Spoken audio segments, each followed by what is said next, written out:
What's happening, everyone? The mouth of the Midlands, Liam Cook here, and welcome to yet another chapter of the Sky Blue Diaries. We've hit a bit of a landmark with this one, folks. This is episode 10 of our quest to win the Premier League title with Coventry City within 5 seasons on FIFA 17 career mode.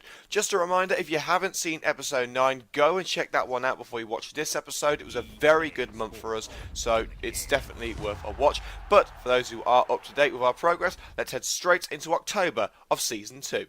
Right, here's a recap of the table as we begin our third month of our second season. The Sky Blues sit at the Championship Summit, first place and a comfortable 6 points ahead of recently relegated Burnley. Bournemouth, Brentford, Middlesbrough and Sheffield Wednesday aren't close behind, so there's no room for any slip-ups.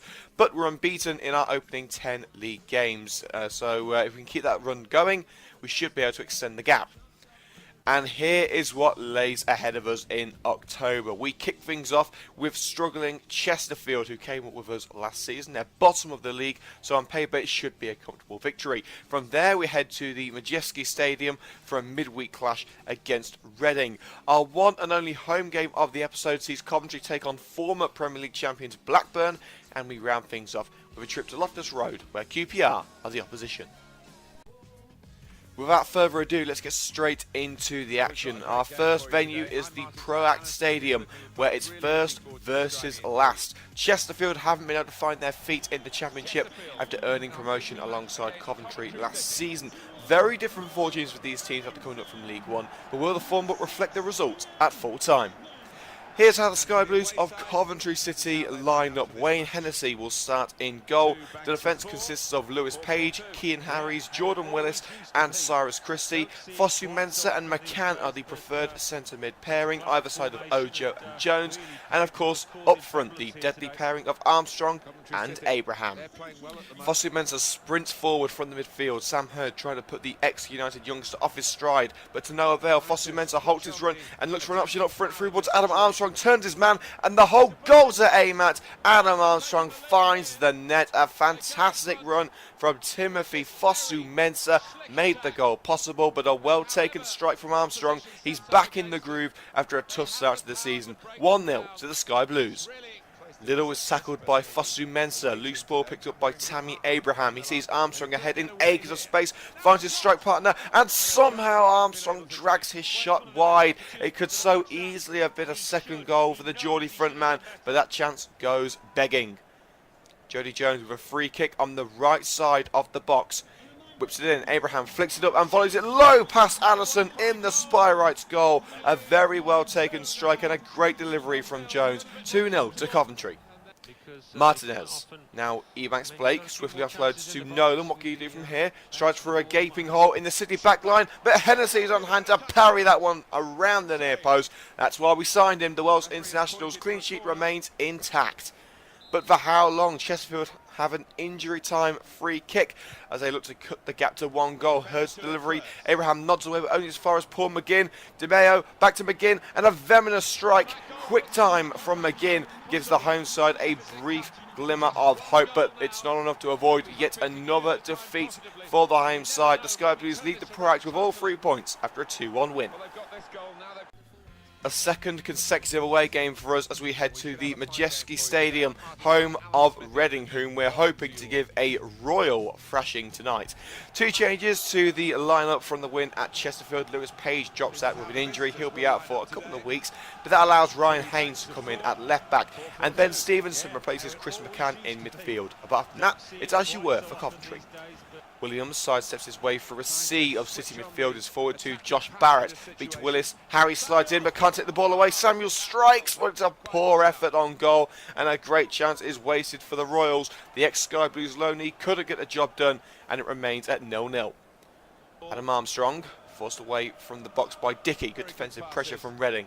Fosu Mensah to Abraham. The striker plays in Jody Jones and the winger nestles it into the far bottom corner. Patience paying off there for City, just waiting for the right time to pounce, and Jones scores for the first time this season.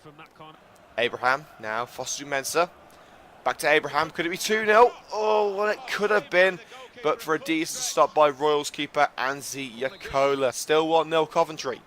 Substitute Ched Evans finds Jody Jones on the right. The winger has the freedom of Reading here. What can he do with it? He cuts in and attempts to make the win that little bit more comfortable, but finishing like that tells you why it's taken him so long to score his first goal of the season. Jones fluffs a terrific opportunity, but a 1-0 win will do for us. The Rico Arena plays host to our next game. This is our only home fixture of the month, and it sees a former top flight heavyweight make the journey from Lancashire to the Midlands. Blackburn Rovers were the Premier League champions in 1995, the year when I was born. So that's a surefire way to make you feel old if you were around to see it. But the days of Shearer and Sutton are long gone. Blackburn are currently locked in a relegation dogfight, not just in this career mode, but in real life as well. And it's down to us to heap yet more misery on the struggling side. Seeing as this really should be an easy win, we've made 6 changes to the team. Reece Oxford replaces Ryan Haynes at left back, which is his second league appearance of the season. The entire midfield changes with McCann and Madison coming into the centre. Ramirez starts on the right, and last season's top scorer Marvin Sordell starts on the left wing. Ched Evans in for Adam Armstrong up front. Oxford spots the run of Sordell and plays a long ball down the left-hand side. Sordell cuts into the centre and plays Abraham through on goal, and Tammy Abraham gives the Sky Blues the lead after just 8 minutes. A fast and furious start to the game, even though I wasn't expecting to go in from this early, but the top scorer adds another strike to his ever-growing collection, his 6th goal of the season so far. Evans to Abraham. Quick ball down the right to Chris McCann, the midfielder, heads into the box. Slide challenge from behind by Williams, but McCann still gets his shot away. Decent save by Jason Steele to limit the damage. Corner to be swung in from the left by McCann. 5 Sky Blue shirts in the box, waiting to receive it. Headed by Ched Evans, and Steele couldn't keep it out. Ched Evans makes it 2-0 for the Sky Blues. His first team opportunities have been limited by the signing of Tammy Abraham and the return to form of Adam Armstrong, but give him a chance and he usually delivers. Coventry City 2, Blackburn Rovers 0.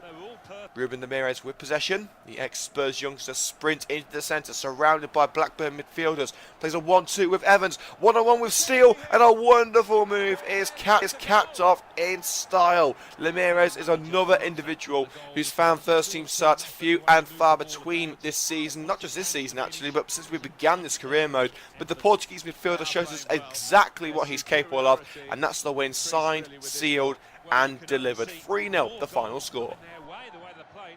And so we come to the final game of episode 10. If you're thinking this episode has gone by fast, you're right. Just 4 games in this month, but we're on a cracking run of 5 straight wins after beating Blackburn. Can we make it 6 as we head to Loftus Road? QPR aren't the force that they once were, a team yo-yoing between the Premier League and the Championship for a couple of years now, firmly rooted to the 2nd division and not the right end of it at the moment in real life and in this career mode. Let's take a look at the final starting lineup of this month. Reece Oxford keeps his place at left back after impressing last time out. Jones, Stevenson and Fosu Mensah return in midfield, but Madison keeps his place as he's shifted onto the left. A goal isn't enough to keep Ched Evans in the team. Adam Armstrong returns to partner Abraham up front.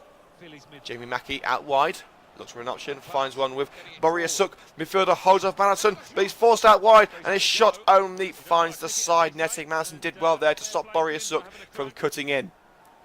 Fosu Mensah finds Jody Jones on the right. Plenty of time, plenty of space for the winger. Will he cross or will he go it alone? He plays it to McCann in the centre. The Irishman will strike a goal, but it's a comfortable save for Matt Ingram in the QPR net. Not a lot of power behind that strike, but it's the best we've conjured up so far.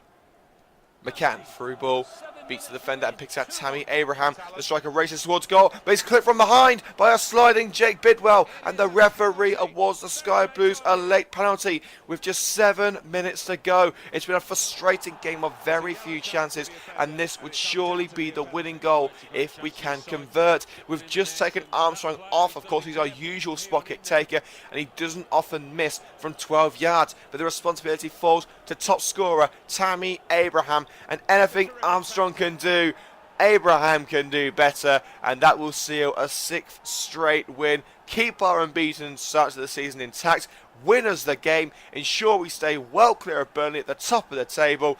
1-0s aren't always pretty, but they're effective. but he's taken this one and scored.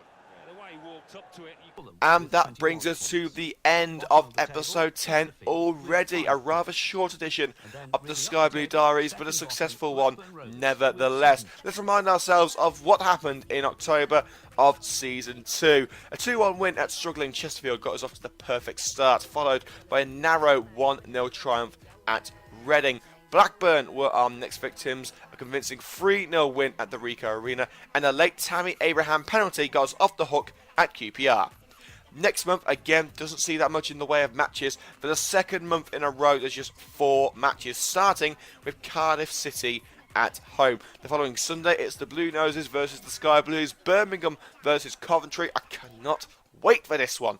A massive home game against promotion rivals Middlesbrough follows, before a final game away at mid-table MK Dons. Before we go, here is how the championship table looked, and it's still Coventry City leading the way, unbeaten, undeterred and unchallenged. 6 points behind you will find Burnley, who I've got to say have done very well to keep up, as have Middlesbrough, just a point behind. But Brentford and Sheffield Wednesday have started to fall back. And that will do us for this episode. Thanks as always for watching, guys. I'll be unleashing episode 11 of the Sky Blue Diaries on Thursday. Of course, now we're uploading 2 videos a week, one on a Thursday and one on a Tuesday. If you did enjoy this video, hit the like button, leave a comment below, let us know what you think of the series. Don't forget to subscribe to Matchday on YouTube for more exclusive football content, and of course follow us on Twitter at CovMatchday. I've been the Mouth of the Midlands, Liam Cook. I'll see you next time as we write another chapter of the Sky Blue Diaries.